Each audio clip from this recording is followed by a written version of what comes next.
बहुत बहुत स्वागत है आज की वीडियो में। आज हम लोग डोमेन के बारे में पढ़ेंगे। कल कुछ सर्वर के बारे में हम लोगों ने जानकारी किया था। जो दूसरी सारणी है वो है डोमेन के बारे में। कुछ प्रचलित डोमेन जैसे आप यहाँ पे देख रहे होंगे, अब यह कॉम मीन्स क्या है? कॉमर्शियल मीन्स व्यावसायिक संस्थानों के लिए कॉम का यूज़ करते हैं। ईडीयू एजुकेशनल शैक्षिक संस्थाओं के लिए। जीओवी गवर्नमेंट सरकारी संस्थाओं के लिए। मिलिट्री सैन्य विभाग के लिए। नेटवर्क रिसोर्सेस जैसे आईएसपी नेटवर्कों के लिए। फिर ORG usually non profit organization यानी कि संगठनों के लिए, गैर सरकारी संस्थाओं, गैर व्यावसायिक संस्थाओं के लिए। सीओ कंपनी के लिए, सूचीबद्ध संगठन के लिए। तो ये कुछ डोमेन होते हैं। जैसे कॉम लग जाए तो समझो कॉमर्शियल चीज़ है। ईडीयू लग जाए तो वेबसाइट एजुकेशन से संबंधित है। इसके अतिरिक्त नाम एड्रेस में 2 अक्षरों का संक्षिप्त नाम होता है, जिससे वेबसाइट का पता चल जाता है कि वेबसाइट किस देश को इंगित कर रहा है या किस देश का। जैसे मान लो यहाँ पे हो गया www.microsoft.co.in मीन्स जहाँ इन है, इन का मतलब इंडिया से है। इसी प्रकार यूआरएल जैसे हो गया आपका clearnet.nz यानी कि न्यूजीलैंड को बताता है। ऑस्ट्रेलिया का होगा तो AU होगा, कनाडा का होगा तो CA होगा, डेनमार्क का होगा DK होगा, फ्रांस का होगा FR होगा। ये सब कुछ चीज़ें होती हैं जो प्रदर्शित करती हैं। जैसे मान लीजिए कि इन भारत का हो गया, JP जापान का हो गया, NZ न्यूजीलैंड का होगा, UK यूनाइटेड किंगडम का हो जाता है। तो ये देश का शॉर्टेज था। उसके बाद आता है वेब पेज। क्या होता है तो आप जानते हो, सूचनाओं से बना पेज वेब पेज होता है। सूचनाएं तो वेबसाइट पर स्थित जो सूचनाएं होती हैं, जो डॉक्यूमेंट्स होते हैं, उनको वेब पेज कहते हैं।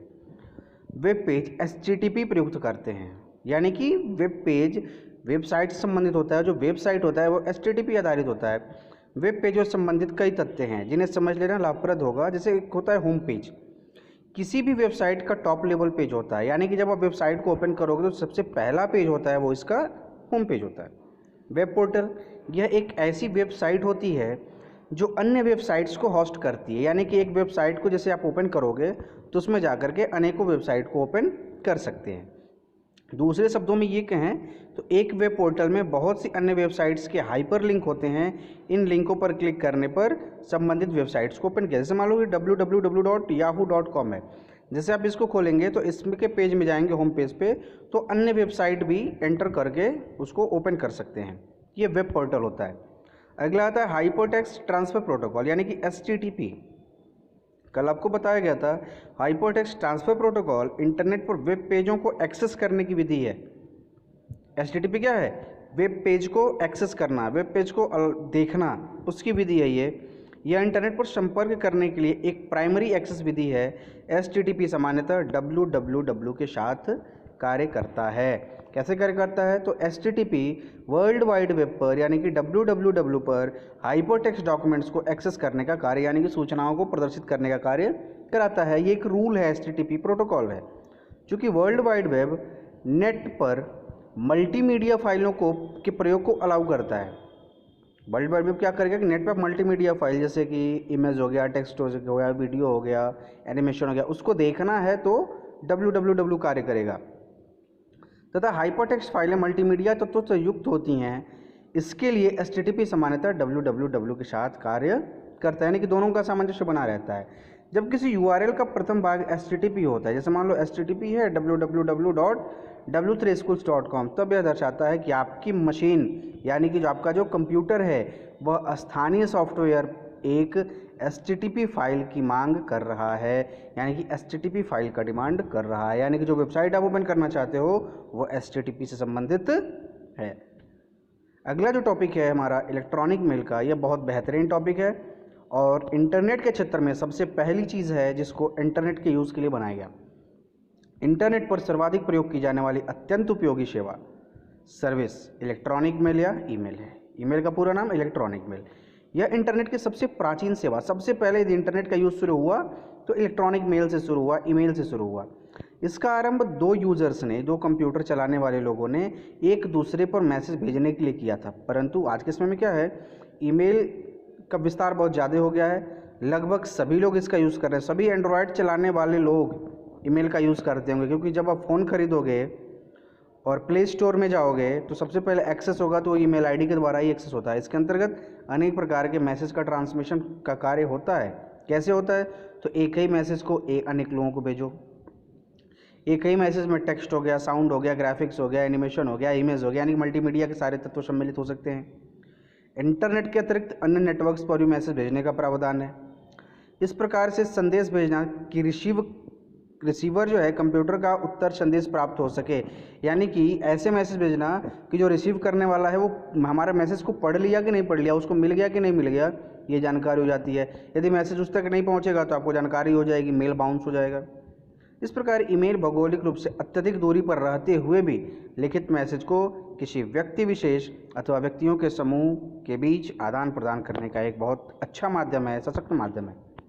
ईमेल संदेश सामान्यतः मेल सर्वर्स क्या होते हैं, ध्यान देना। मेल सर्वर वे कंप्यूटर होते हैं जिनका प्रयोग ईमेल मैसेज को प्रोसेस तथा रिडायरेक्ट करने के लिए किया जाता है, यानी कि ईमेल को भेजने के लिए किया जाता है, वो मेल सर्वर होते हैं। तो ईमेल संदेश करता क्या है, मेल सर्वर्स के द्वारा मैसेज को सेंड करता है तथा रिसीव करता है। जब कभी सर्वर कोई मैसेज प्राप्त करता है या उसे उस कंप्यूटर की ओर रिडायरेक्ट कर देता है जिसका उल्लेख मैसेज में किया गया, यानी कि जिधर भेजना है। रिप्लाई मैसेज सेंड करने के लिए प्रक्रिया इसके विपरीत होती है। इस प्रकार मैसेज ट्रांसमिशन के अत्यंत सरल एवं सस्ते माध्यम ईमेल ने प्रभावशाली ढंग से वैज्ञानिक, व्यक्ति तथा व्यावसायिक संचार को नया आयाम दिया है। कहने का तात्पर्य यह है कि मैसेज को भेजना तो वही दिखाता है कि आप इसका कोई रिवर्ट करना चाहते हैं कि नहीं चाहते, रिप्लाई करना चाहते हैं कि नहीं चाहते हैं। ये कितनी अच्छी प्रक्रिया होती है ईमेल की। पहले क्या होता था कि मैसेज को यदि एक आपको पत्र भेजना है यहाँ से अमेरिका, तो पैसा भी लगेगा, समय भी लगेगा, मगर उसी पत्र को आप ईमेल के माध्यम से भेज दो, पत्र की हार्ड कॉपी आपको पास रहेगी, या फिर मैसेज टाइप करके भेज दो, चला भी जाएगा, अगला रिसीव भी कर लेगा, रीड कर लेगा, आपको पता भी चल जाएगा। ये प्रोसेस है ईमेल का। अब ये पढ़ना है कि ईमेल एड्रेस क्या होते हैं। यह सत्य है कि मेल भेजना तथा प्राप्त करना अत्यंत सरल कार्य है। ईमेल तो आप जान गए, उसमें हो गया एड्रेस, यानी कि इलेक्ट्रॉनिक मेल का पता। परंतु फिर भी मेल भेजने तथा प्राप्त करने से पहले कुछ मानक हैं, कुछ पैरामीटर्स हैं जिनको जानना आवश्यक है। इन्हीं पैरामीटर्स में, इन्हीं मानक में एक आता है हमारा ईमेल एड्रेस। मेल बॉक्स में मेल भेजने के लिए मेल बॉक्स का पता होना आवश्यक है, यानी कि आप पत्र ही भेज रहे हो। मैंने कहा एग्जांपल दिया कि अमेरिका आपको पत्र भेजना है, तो अमेरिका में भेजना है, किसके पास भेजना है, उसका एड्रेस होना चाहिए आपके पास। ठीक उसी प्रकार से ईमेल के माध्यम से यदि आप पत्र भेजना चाहते हो, मैसेज भेजना चाहते हो, तो आपको उसका पता होना चाहिए। व्हाट्सअप भी करते हो तो किसको कर रहे हो, उसका नंबर आपके पास होना चाहिए। बिना नंबर के मैसेज नहीं कर सकते। इवन फ़ोन भी करते हो तब भी नंबर होगा तभी करोगे, ऐसे नहीं हो सकता। तो मेल बॉक्स में मेल भेजने के लिए मेल बॉक्स का पता होना आवश्यक है। यह पता ईमेल एड्रेस कहलाता है। तो जो भेजता है उसके पास भी होना चाहिए और जो रिसीव करता है उसका भी होना चाहिए, दोनों पता होना चाहिए।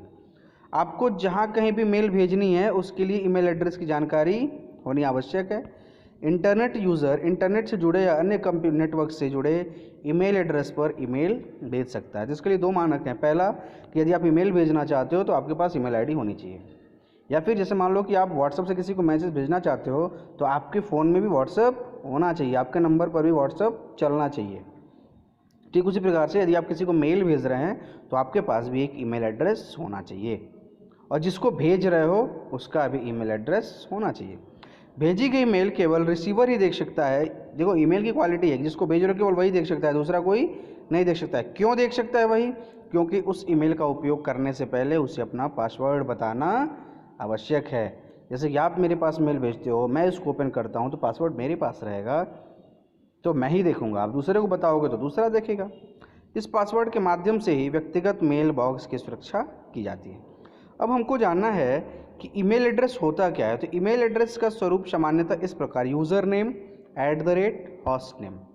यूज़र नेम और @होस्ट नेम का क्या मतलब, जैसे आप यहाँ पे देखिए, यहाँ पे चित्रा @hotmail.com देख रहे होंगे, राज @delfo.bsnl.net.in, kala.gm@india123.com, star TV @bsnl.com, response.gnews@bsnl.com। इसको समझना है। इन उदाहरणों से स्पष्ट है कि कैरेक्टर जो होता है @, ये कैरेक्टर आप देख रहे हो ना, ऐट पढ़ा जाता है इसको। इससे पहले ईमेल अकाउंट होल्डर का नेट नाम दिखाई देता है। जैसे आपको पिछले वाले चित्र में आपको मैंने बताया, ये जो चित्र है आपका, इसमें मैंने आपको बताया यूज़र नेम और होस्ट नेम दिया हुआ है। तो यूज़र नेम क्या है, यह नेट नेम है। जैसे आप दे रहा है ना कि नेट नेम दिखाई देता है, तथा @ के बाद जो होस्ट नेम है वो नेट का सर्वर का नाम दिखाई देता है जो इस ईमेल एड्रेस को होस्ट करता है। जैसे kamal@hotmail.com, तो कमल क्या हो गया, यूज़र का यूज़र नेम हो गया या फिर नेट नेम हो गया, और हॉटमेल क्या हो गया, होस्ट नेम हो गया, यानी कि सर्वर का नाम हो गया जो उसको होस्ट कर रहा है। इसी प्रकार response.gnews@bsnl.com में response.gnews नेम हो गया यूज़र का नेट नेम तथा bsnl.com से होस्ट करने वाले सर्वर का नाम क्लियर होता है। इस प्रकार ईमेल एड्रेस के दो भाग होते हैं जिसको @ पृथक कर देता है, सेपरेट कर देता है। तो जो एक यूज़र नेम होता है, एक होस्ट नेम होता है, फिर नेट नेम होता है। यूज़र नेम नेट नेम है, यानी कि सेपरेटर @ के बाईं ओर यूज़र नेम होता है।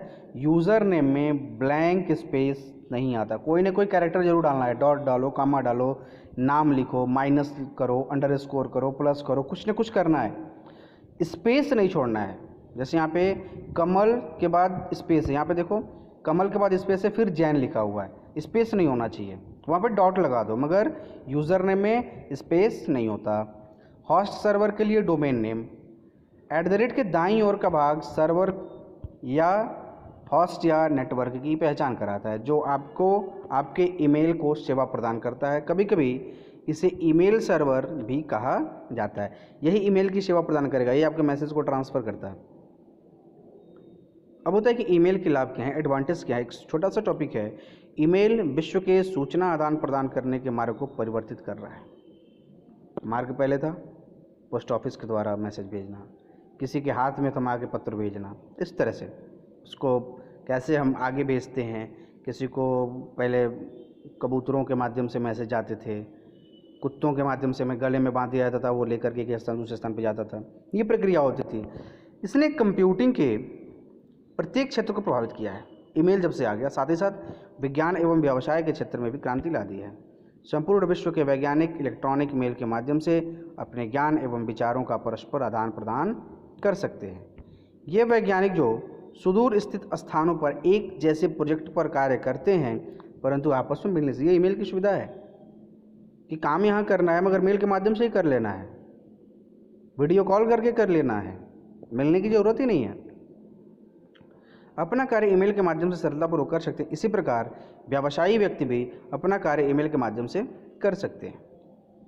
व्यवसायी व्यक्ति अपनी यात्रा के दौरान लैपटॉप कंप्यूटर की सहायता से ईमेल संबंधित व्यक्तियों, विभागों आदि को भेजकर अपना आगामी कार्यक्रम भी तैयार कर सकता है, और होता भी आज के समय में सब ऐसा ही हो रहा है। ईमेल की लोकप्रियता का श्रेय इसके लाभों से किया है। जैसे गति, यह तात्कालिक सेवा है, आपके द्वारा भेजे गए संदेश को गंतव्य तक पहुंचने में मात्र कुछ सेकंड लगते हैं, तुरंत चला जाता है। सस्ती, ईमेल सूचनाओं को चारों ओर प्रेषित करने की सेवा अत्यंत सस्ती है, जबकि इन सूचनाओं को तीव्र गति से पहुंचाना हो, यानी तुरंत जाएगा, सस्ते में जाएगा। यदि एक पेज को अमेरिका भेजना हो तो कोरियर का खर्च 300 रुपये लग जाएगा, उससे अधिक ही लग जाएगा। फैक्स करना है तो 100 रुपये आता है, जबकि इसी पत्र को ईमेल के द्वारा भेजना हो तो एकमात्र जो लोकल कॉल होता है 1 सेकंड का जितना चार्ज लगता है उतना ही चार्ज आपका ईमेल भेजने में भी लगता है। आपके मोबाइल में, आपके कंप्यूटर में नेट होना चाहिए, मेल भेज सकते हो। प्रयोग में सरल, यह प्रक्रिया बहुत सरल है। जब एक बार पत्र टाइप करने के पश्चात ईमेल के माध्यम से जहां चाहे वहां भेज दीजिए। इसके लिए आपको डाकखाने जाने, टिकट चिपकाने तथा पत्र न पहुंचने की चिंता करने की आवश्यकता नहीं है, बहुत ईजिली ही मैसेज चला जाता है।